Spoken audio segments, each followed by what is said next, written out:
Hi and welcome to the Apple videos. In this video we're going to take a look at performing backups of your phone. With iTunes you also have the added advantage of it backing up your apps. iCloud doesn't back up your apps, and in fact iCloud doesn't back up anything that is available from iTunes or the App Store, because from Apple's perspective you can just simply download those things again anyway, so there's no point. Another advantage to performing a backup of your phone is that all your settings and configuration is backed up. So in the event that you have a problem, a lot of the time Apple will ask you to back up, reset the phone, and then do a restore. And that just gives you more or less a fresh phone, just to eliminate any possible issues that it may have. Backing up and restoring with iTunes is really quite simple. What you need to do is just make sure that you've got the phone section selected, and on summary you will see all of this data here. You can also choose to encrypt your iPhone backup, and what this does is it makes it such that you need to use a password to restore your backup, thus making sure that nobody else can access your backup. This is particularly useful because if you want to back up your passwords and credit card details via the keychain option in your iCloud, you can only do that when you have the encryption setting enabled. But bear in mind, whatever password you do use, make sure that you remember that password, because if you forget that password, you simply will not be able to restore your phone with that backup. To backup, all I would do is simply press backup now, and then I'll get asked whether or not I want to back up my apps. And this just ensures that when you do a restore from this current backup, any apps that you have on your phone will also be restored, unlike the iCloud backup. This is also different from the question that is going to come up next. You may also get asked to transfer the purchases, and what this does is it transfers the registered purchase from your phone to your iTunes on your computer. It still leaves the app on your phone, but it also has a record of it now within iTunes, and it gives you the ability to plug in a different device like an iPad or an iPod and also put that app on that other device. So it's a slightly separate process to simply backing up an app. So we'll just select transfer purchases, and you'll see up here that my phone is currently being backed up.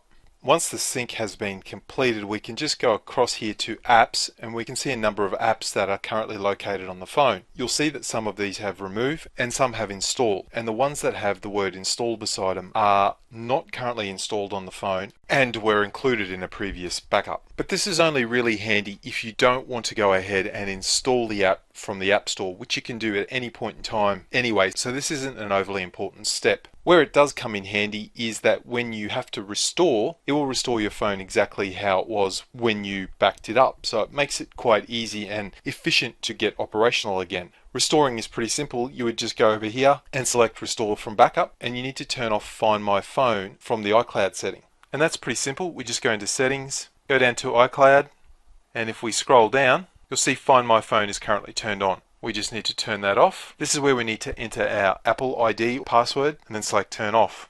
Once you've disabled the Find My Phone feature, it's simply a matter of going and selecting Restore My Backup. You'll see the current phone here and then select Restore. And this will just restore all the settings, all your text message, everything to your phone like it was when you backed up, including your apps, provided you've backed up your apps to iTunes. This may be obvious, but you do need to have your phone connected to iTunes for this to function properly, and you can do that with a cable. And the backup comes from your computer, it's not from the internet anywhere. Now from here you also have the option of enforcing an iCloud backup. So we would just simply select automatic backup, select iCloud and press apply. And this configures the setting in your iCloud setup in your phone to enable the backup. And like we did previously, you need to go into settings, go down till you see iCloud, and then go down again, and you will see now that my backup has been turned on. You don't have to use iTunes to turn your iCloud backup on. You can simply go in here and turn it on manually, and this will perform backups automatically for you. You can go in and then force a manual backup by pressing backup now, but that's entirely up to you. Now regardless of whether you use iCloud to back up your phone, to restore is really simple. You would need to reset your phone, and you can watch the video on how to reset your phone, or if you're connecting a new phone, you would just go through, you would see this screen here, and you would just simply choose the option to restore from iCloud. Enter in your Apple ID and then simply allow the phone to download everything from the iCloud. Obviously you'll need to have an internet connection for that to happen, but once that's complete, your phone will operate exactly like it was when you performed your last iCloud backup.